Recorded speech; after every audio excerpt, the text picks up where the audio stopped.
John, could you start by stating your name, spelling it for us, giving your title and your organization? Sure. I'm John Stein, John Stein. I'm the Deputy Director at the National Organization for Victim Assistance. Well, we'd like to start by asking you how you got involved in the movement. What brought you to this field?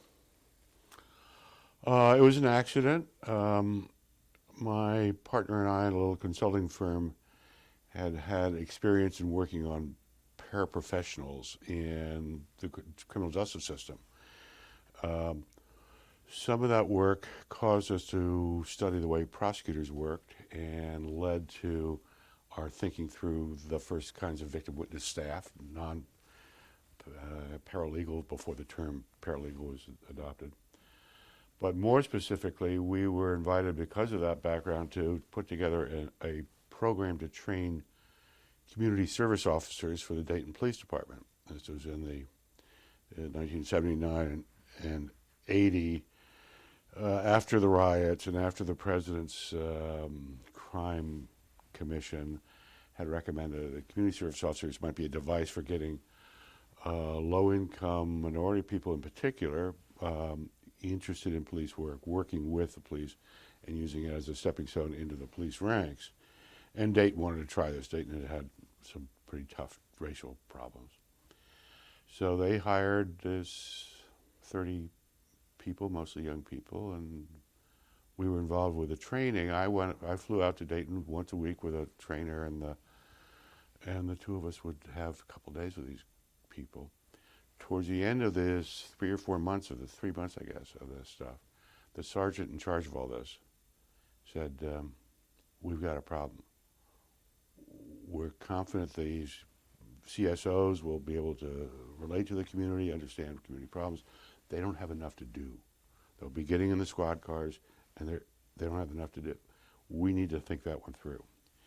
And the trainer and I and my partner all agreed. We had a skull session the next week, and they tell me I was the guy who suggested, as we were putting ideas up on the board, maybe the CSO could stay behind after the officer takes a report and see what they can do to help the victim. And they liked that idea. I liked the idea. It became part of their job description. They completed the training. They went in the squad cars, and they were all fired within 2 or 3 weeks or 2 or 3 months, because the city was in terrible financial shape in 1980. Started laying off police officers, and even though these were all funded, grant-funded positions, they couldn't keep these folks on. Any event, so that would have been the first, to my knowledge, the first victim service kind of activity in the country. Had it happened, it didn't happen, but the idea seemed like a good one. So I was, with my ongoing work with prosecutors and that, I was interested in, the idea remained interesting for me. It combined in the criminal justice stuff something, an earlier passion for me, which was I'd been involved with the civil rights stuff in law school.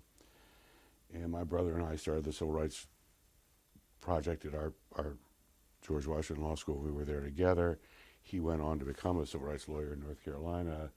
I stayed in D.C., but that passion had left. And I saw the victims of crime as people deserving of the kind of compassion and assistance that blacks in the South were deserving of. And as I was, since I was there kind of early in the game, I saw a lot of the early people who were drawn to the victims movement.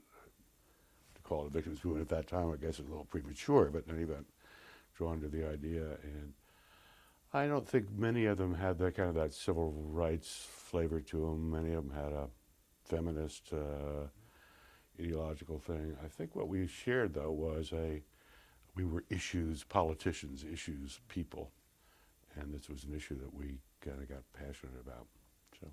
Okay, thank you. Huh? Thanks, Roger. Sure. John, you actually were one of the people that were here at the beginning of this field and beginning of this movement. I think it'd be interesting for people to know what it was like 20, 30 years ago when it got started, maybe how it's contrasted with where we are today.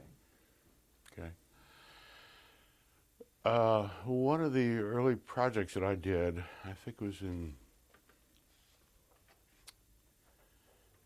75, 76, 77, was to do a survey of the brand new victim service programs around the country. We date the first ones to 1972, discounting the Dayton experience in 1970. Yeah, I guess it was 69 and 70. I said 79 and 80, but by 75 there were probably a couple dozen, maybe more. There were quite a number. There were several prosecutor-based victim service programs that had just gotten started, and so I traveled around the country to take a look at these programs. And it was fun. It was interesting.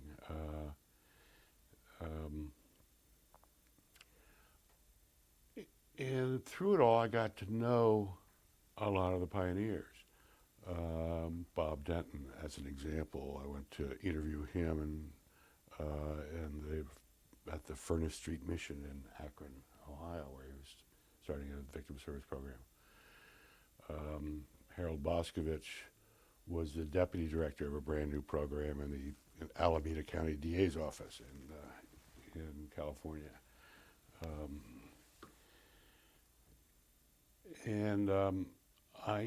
These were all likable people doing interesting new things. I knew about the formation of NOVA from this world of folks I knew and liked. I wasn't drawn particularly to joining it at first.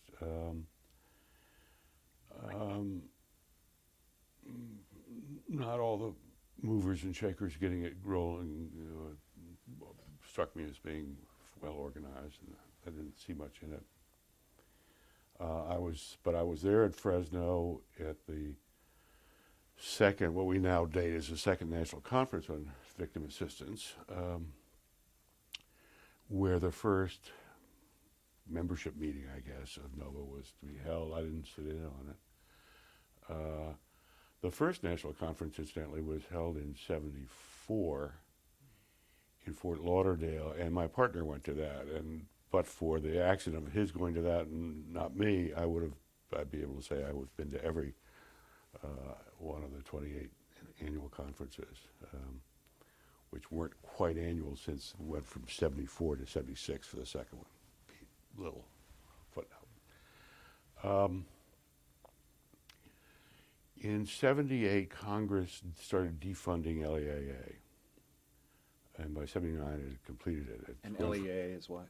The Law Enforcement Assistance Administration. It was the big Justice Department grant program arising out of the same riots and the same law and order issues of the Nixon administration and the like. And LEAA was the engine of financial support for the first victim witness programs and prosecutors' offices and for some of the rape crisis and domestic violence programs. When it was being defunded, I saw, as all of us did, the potential termination of the victims field.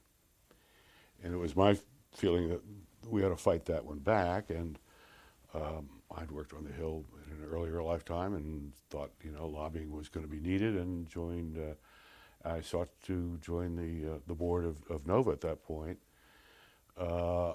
Not because I thought it was yet a significant organization, but that it was the only game in town, the only game in the country. And so I went to Bob Denton, who was the president, and others, Dick Knutson and others on the board, and said, "Gee, I'd love to run." They said, "Well, we'd love to have you."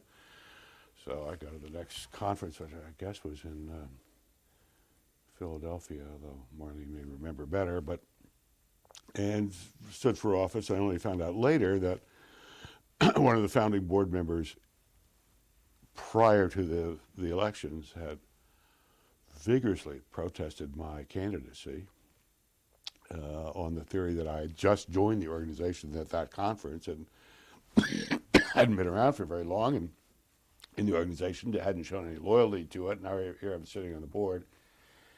Well, evidently the counter argument to Marlene's objections was that, yeah, but we don't have any rules saying you had to be a member. So happily the Legal Eagles won that one, and I got on the board, where among other things I ended up meeting Marlene and working with her.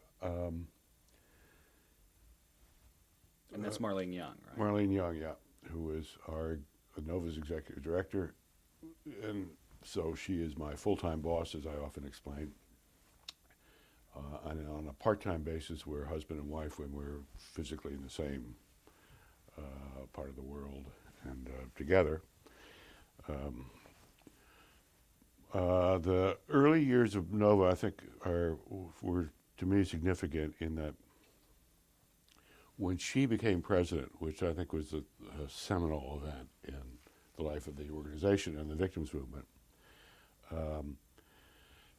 NOVA got its first little grants from LEAA, which I guess by now had a little bit of money back.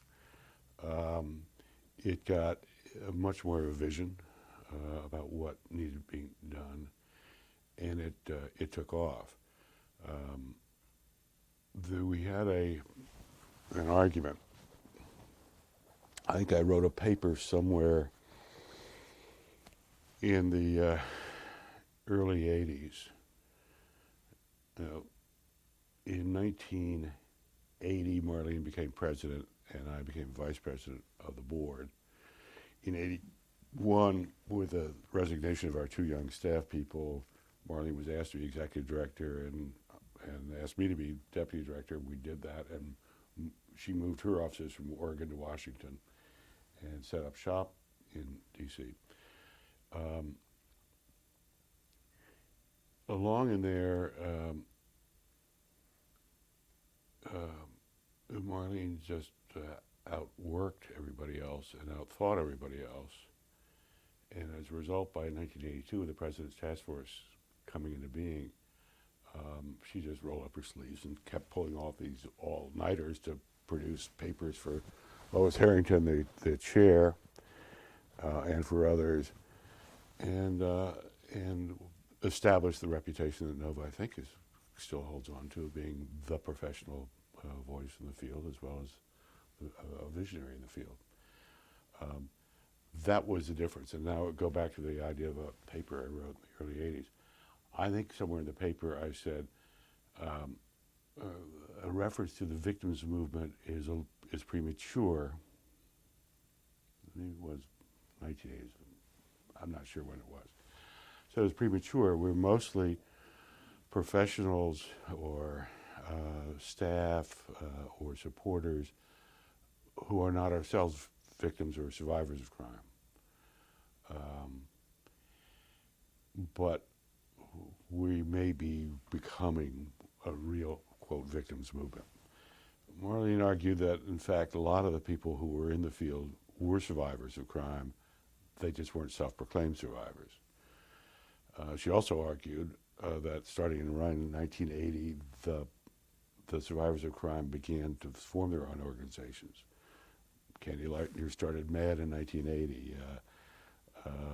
Charlotte Hullinger started Parents of Murdered Children in 81, I think 82. And so we were, in truth, becoming a victims movement, and my quibbling over that kind of got erased over time. But it was wonderful to live through that transition from a bunch of few idealistic or kooky people to being able to look around and say, my God, this is part of a larger movement with a larger vision. One last thought on that. The work I did on studying prosecutors was largely done at the U.S. Attorney's Office here in Washington, D.C., and the head of the Superior Court Division of the U.S. Attorney's Office was a guy named Charles Work. It was he who commissioned Frank Cannavale, a social scientist, to study what it was that witnesses did or did not do to help in the prosecution. Cannon Valley's, he died suddenly as a fairly young guy, but his book was finished, and it was called On Witnesses. And it was his conclusions that it was the maltreatment of witnesses that was the biggest source of prosecution failure. And that gave rise to the idea of, well, let's have units in prosecutor's office to treat these guys nicely. Let them know when their next court date is, a lot of simple courtesies. Chuck left there to go work for his old friend, Donald Santarelli, who headed the Law Enforcement Assistance Administration. So in 74, when the first 3 big grants to prosecutors' offices were issued, one to NDAA, the National District Attorneys Association, one to the Vera Institute of Justice in New York to set up the experimental program in the Brooklyn DA's office, and the third to the Milwaukee DA's office. When those 3 grants were issued, it was really Chuck Work's interest that had fired up Santarelli to do all that. Somewhere early on in this era, I remember having a conversation with Chuck, who was deputy director of LEAA, saying, it is not just enough to let the witnesses know what their next court date is, or what's appropriate to wear, or maybe show them the courtroom beforehand to get them oriented. They're going to want to express their opinion about plea bargains and stuff like that. And Chuck was a very, very bright guy. He said, I know there's lingering underneath this work that we're doing is not just victim services, but there's some victim rights stuff. He said, I'm not in favor of that, not now. I don't think we have to do that. But it was interesting. I mean, it was the first kind of, it was before we heard any demands about, I want to be in the courtroom or whatever. A lot of the folks involved saw it coming. Some resisted it, some welcomed it. But that was an important period of transformation as well. Okay, great, thank you. Yeah. What would you say was the greatest challenge you and your colleagues faced during the evolution of the field to affect the kinds of changes that you mentioned?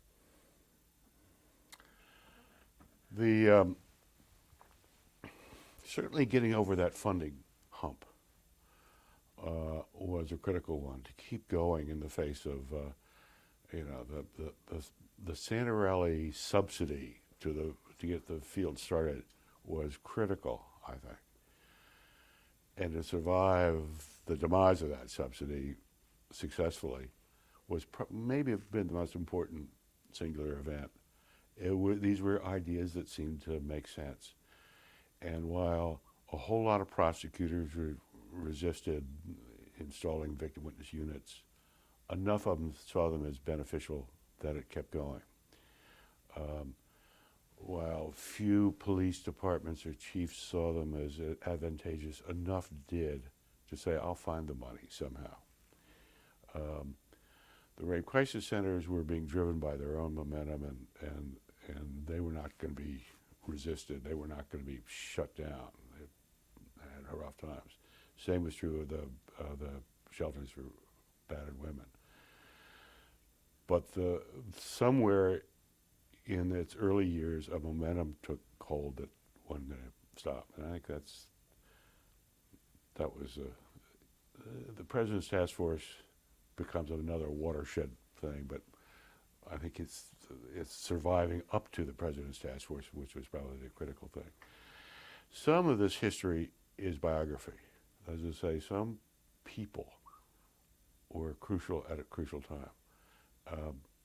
Frank Carrington was an amusing, bright, abrasive, funny, loner lawyer who had worked for a long time as counsel to Americans for Effective Law Enforcement, I think it was.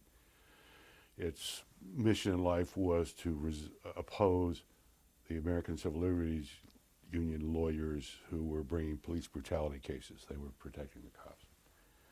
I don't know how it was that Frank said, we've got to start doing civil justice for crime victims, but he did. And I don't know how he came to know a law professor out in California named Ed Meese, but he did. And I know that when um, when Reagan was elected in um, 1980, uh,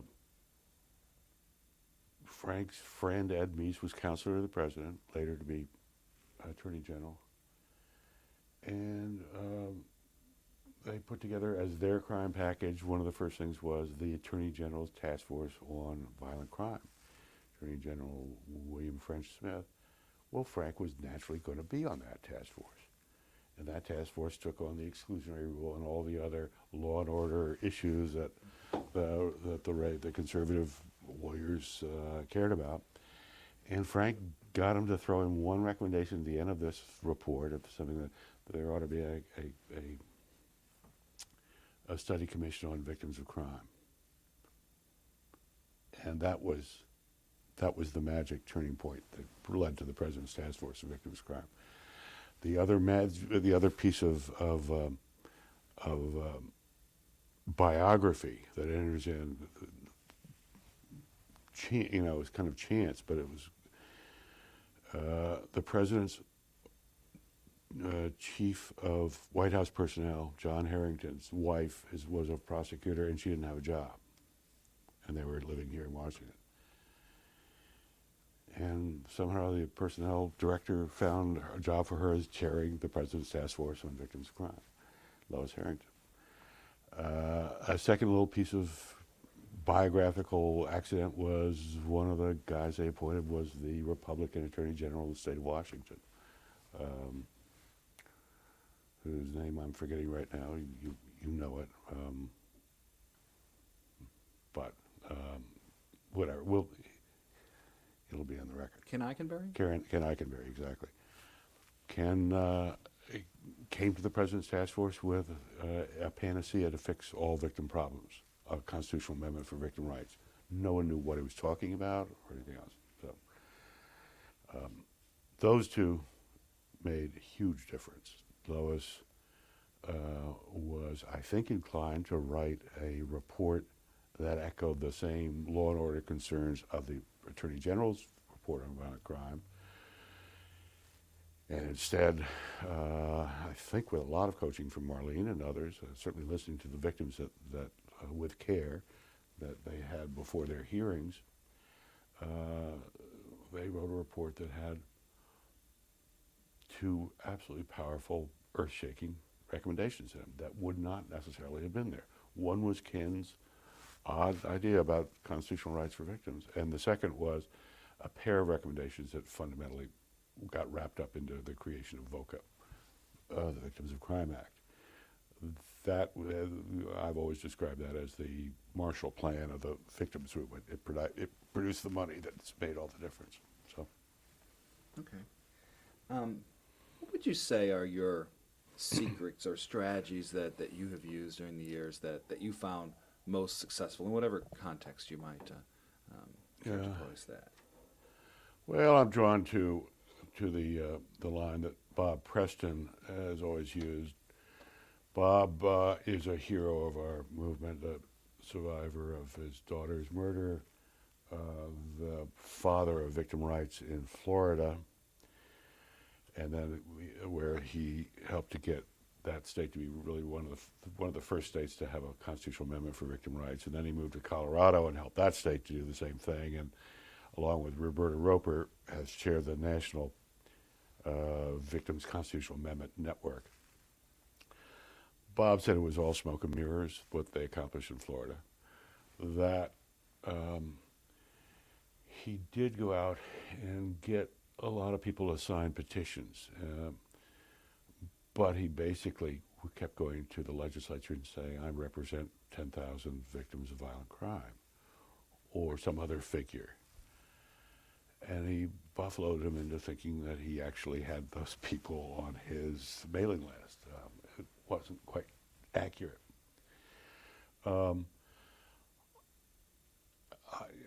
We have had occasion to do some heavy lobbying and found that we don't have a lot of letter writers in our arsenal to do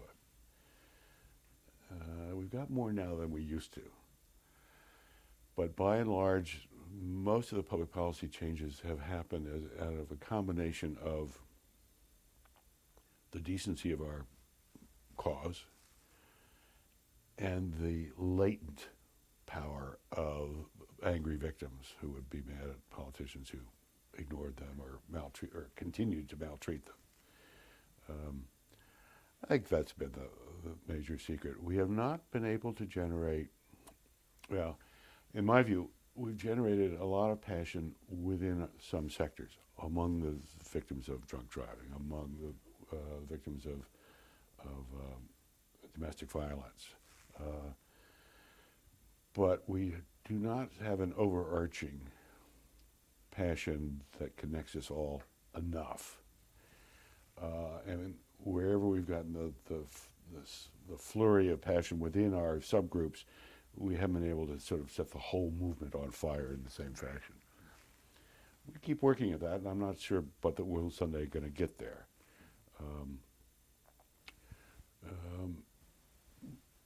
But most people in the public policy arena think that we got more moxie than perhaps we do, and we're fine. I'm pleased to keep that a complete secret now, as we always have in the past. Yeah. Well, and this next question may sort of dovetail into your last answer. What would you see as some of the failures or the challenges that remain for us as a field? Yeah.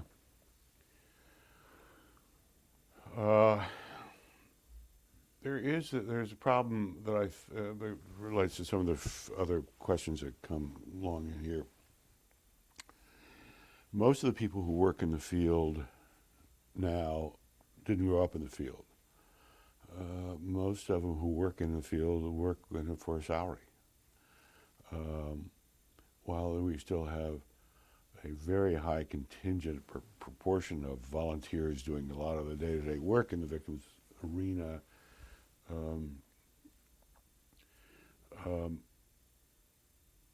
we run the potential of becoming yet another public service,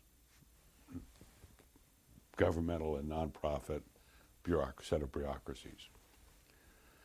I don't think we run the risk of becoming really sick bureaucracies, as I think many child protective service agencies became for lack of funding and training and the like.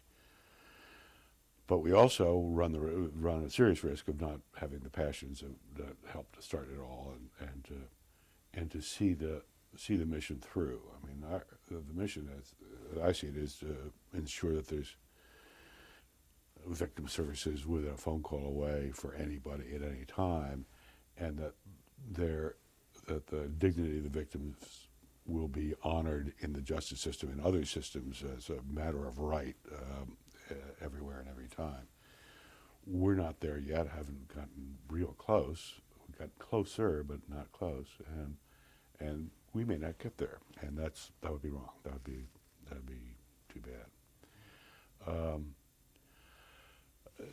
NOVA we just finished a board meeting in which we kind of rededicated ourselves to that larger picture, and talked quite a bit about this very worry of the bureaucratization of the field. I think the NOVA board is committed to keeping the passion going and also improving the professionalism, so that we're not just hiring anybody, we're hiring people who are going to do a good job. And so, the jury's out. We'll see. Okay. What would you say is the greatest accomplishment of the field that's promoted victims' rights and services? Well, I'd single in on the enactment of the Victims of Crime Act. It's one of many, but it's particularly useful in that it's brought serious bucks onto the table. Curiously, we had no idea how much money there would be when the idea was first proposed. The Treasury Department had never made a count of revenue coming in from civil and criminal fines. They were all lumped together. And so we were delighted in 1985 when the first collections came in that was something like $68 million. And gee, there's some serious money. That's great. But we did it on faith. It was an exciting thing. This was Lois's invention, Lois Harrington. She and her colleagues. There's no question that Marlene, Nova, and others had urged the task force to talk about federal funding of victim rights, victim services, victim compensation. But it was their invention to say, let's find the money out of federal criminal fines, all of them. No one had ever thought of that before, and no one's done it since, but they did that. And since there were no stakeholders in those fines at the time, Congress went along with it. The initial VOCA proposal that her office put together, Lois went from being chair of the President's Task Force on Victims of Crime, which ended up really at the beginning of 1983, to an appointment as Assistant Attorney General for the Office of Justice Programs, as it's now called. She was the first Assistant Attorney General to hold that office, where she created administratively the Office for Victims of Crime, which a few years later was recognized legislatively in an amendment to VOCA. And her first job on the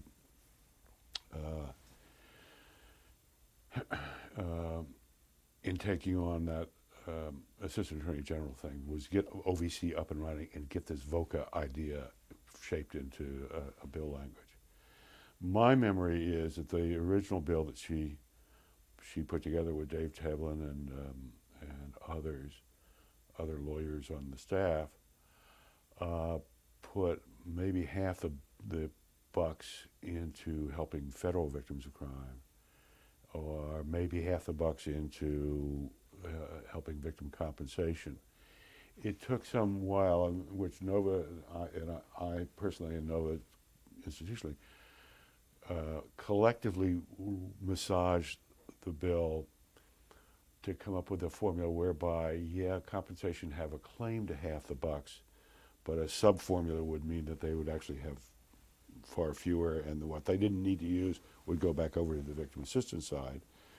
I think I was in on the creation of that idea.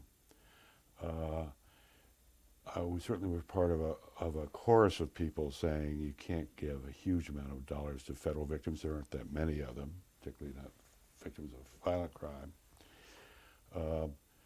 And so it was fun to be part of a process that in which people thought real hard and carefully about how to shape a piece of public policy. There were not interest groups that were clamoring to, get this or get that. We were working pretty much together, working with a pretty bright counsel of the crime subcommittee and the House Judiciary Committee. I say crime subcommittee, I think he was, but he was also, Tom Hutchison was appointed by Chairman Peter Rodino. And Rodino had actually been the first person to introduce a bill to help support crime victim compensation when New Jersey's compensation fund ran out of money one time. So he had sort of a prior interest in this. But we really worked together collaboratively. It was done all at that subcommittee level. The Senate went along with it ultimately. And then we sat back and see what we had created. The one hiccup that happened in the course of that, probably it was less than a year, was Senator Specter went to the floor of the Senate and proposed an amendment that no one objected to, which he dreamed up without anyone lobbying him.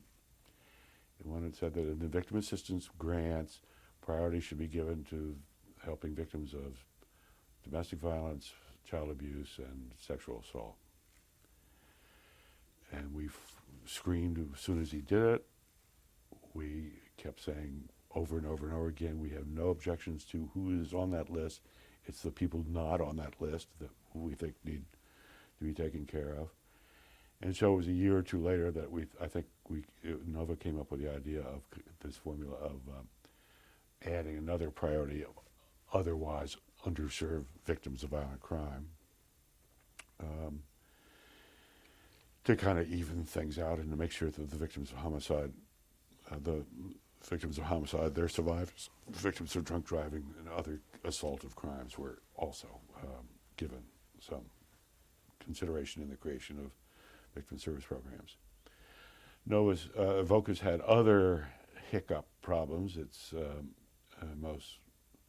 they added the Children's Justice Act, which we thought we had throttled in its crib by saying it's a great idea that it should be funded by regular appropriations, and no, they took it out of VOCA, which violated our principles that this had to be dedicated to all victims of violent crime. And then more recently, they've done some awful things, as you well know, of earmarking some money for the FBI and for U.S. attorneys and starting to, use VOCA funding to do what regular government appropriations are supposed to do. And the worst, one of the worst offenses, I guess, is the caps that are currently on the amount of money you can use out of VOCA. But all that being said, the fact is it remains a huge engine of change and benefit. It's both benefit to tens of thousands, if not millions of victims. But appreciate it. I mean, it went from a $68 million fund to what is now about a $500 million fund, typically around 500, 600 million bucks. The compensation subsidy has never been a lot of money, but it has induced the compensation programs to be much more liberal in their rules and who they're going to help and how much they're going to help them. Transformed what was a field of green eye shade, people resistant to helping with financial aid to victims, to one where they're looking for ways to be helpful.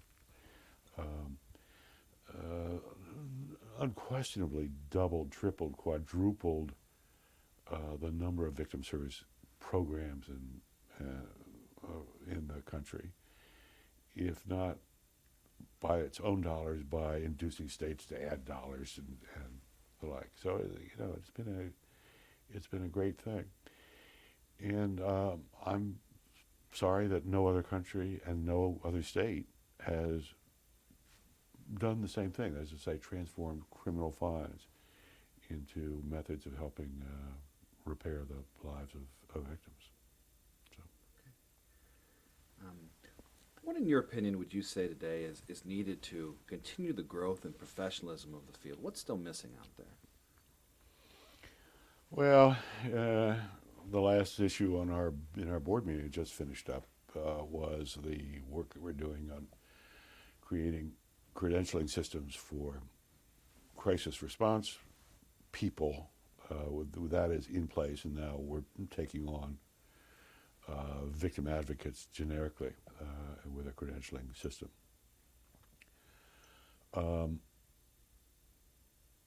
That second one, well, I mean, the crisis response credentialing is going to go well. It has already gone well. We've already had hundreds of people take and pass the test and commit themselves to a continuing education to make sure their skills are up in working with victims of traumatic events that affect a whole lot of people in a given community, a community crisis. That's going to keep going because Marlene invented what it was to be a crisis responder and how to respond appropriately. Her manual is going to be the best in the field, and the NOVA model of responding in this way is going to keep going. And so to be NOVA trained and NOVA certified is going to be what these folks want to do. That's less true it's less true that it's going to be certain to happen for victim advocates and the credentialing that we're putting together there. I think our training package and our thinking of what you ought to be able to do, what you need to know, and the skills you need to be a good victim advocate is packaged well in our materials, in our training. But there are lots of other people doing it, mostly parallel, mostly similar, mostly a lot of it derived from our earlier work, but whatever. Um, w- I think there is a growing consensus within the field that we need to insist on our own professionalization, that we've got to be able to pass some tests. So we've got to ultimately be able to pass tests that test our behavior, our skills in action. Those are hard tests to run, but ultimately we've got to be able to do that. And we've got to be able to keep up. We've got to, that we must demand of ourselves that we are professionals in doing this work. Whether or not NOVA's initiative to try and make good on that consensus, to respond to it, is going to take off, we just don't know yet. I'm hopeful that it will. Several states have already started this process anyway. I mean, it isn't like,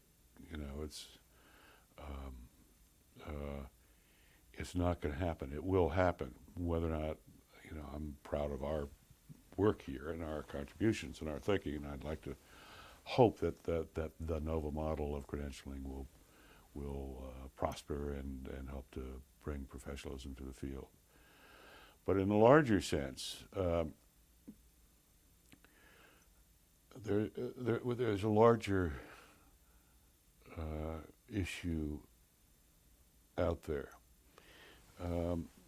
We recently, when our meeting, voted to a recognition of Kevin Burke, who is the district attorney retiring now in Essex County, Massachusetts, who I attributed the following statement to. He evidently never said it, but he meant it, and his lawyers understand him to be his policy. I thought he had once told his lawyers, Essex County is just north of Boston. He's probably got 150 lawyers on his staff. He once told them, look, you have a lot of victim advocates working side by side with you. And that's true. One of Kevin's great virtues is he has one victim advocate for every 3 felony prosecutors. Very rich services there than the standard. He said, or I thought he said, they are professionals with their own perspectives on how to manage the cases that come to them and you. You have a lawyer's professional perspective. Theirs is not the same as yours. I don't expect you to agree with each other all the time on whether to take a plea, or what kind of a plea, or what to do with a particular case. I just want you to understand that when you do disagree, it's a professional disagreement, which is perfectly healthy. And second, you don't win necessarily when you have those disagreements. I'll make those decisions. Now that's where I want to see victim assistance professional in the future be, as a recognized professional with whose views are respected. Won't necessarily always be one, but respected as legitimate as the next guy, the next judge, the next prosecutor, the next whoever. Okay. What advice would you give new professionals and volunteers that are just now coming to the movement? Take a couple of days off and listen to all these tapes. I mean, I say that sort of jokingly, but it would be, we are scared. We who were there at the beginning, we're scared that the fervor and the excitement that started all this will get lost on the new people, and it will be. I mean, for the most part. But so to the degree that their training programs give them some of the historical stuff, that they could see some of the historical stuff, and hear it from the people who did the historical stuff. All that I think is helpful. Second thing is I hope they aspire to professional status. As it happens, the director of Kevin Burke's Victim Service Program in Massachusetts said at our board meeting today, she said, we're the training ground for the probation department. Is that Michael E. McCann? Michael E. McCann was saying, because our salaries are $10,000 less than a social worker working in the probation department. And so we're training these people to make a career there. Well, I would wish for the incoming people to say, no, I want my $10,000 extra dollars in my salary in the victim assistance arena, thank you very much. And I want to be able to earn it. I want to be able to say I deserve as much as the next skilled probation officer. So, Okay. Well, John, what would you say is your greatest fear, if you have one, for the movement, if you haven't already addressed that in some of the other questions? I think I have. I'm scared that the rights that we are seeking to accord victims will not really be honored routinely. Or if they're honored routinely, for some people that they're denied for victims who are whose skin color is different from that of the decision maker, or his economic status is lower. I'm fearful that the victim rights stuff laws won't get fixed up, won't get improved, won't get buttressed, will not be undergirded with a federal constitutional amendment. I'm fearful for that. I'm fearful that that the work in the domestic violence shelters and in the rape crisis centers and in the prosecutor's office of the police department, the work being done for victim services will be seen as a routinized bunch of tasks that don't require a lot of skill, don't require a lot of passion, don't require a lot of training. The bureaucratization of what we do is a danger. And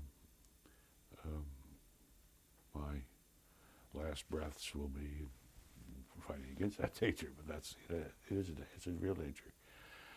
It's a better danger than the one that I talked about earlier, though, and that was the danger of folding altogether. One thing that we should appreciate about the victim assistance arena, I think it flies in the face of human instincts. I think across cultures and across times, humans naturally turn their backs on victims of crime, victims of misfortune. That it is human nature to ostracize, to put down, to blame the victims. And this movement has said that may be our instincts, and we'll go to war against them. And I think we've succeeded. I think that is a sustaining, nice thing that we've been part of. Is there anything else that you'd like to add that I didn't ask you about for purposes of posterity, important history that we didn't cover in our short time? I can't think of anything. So.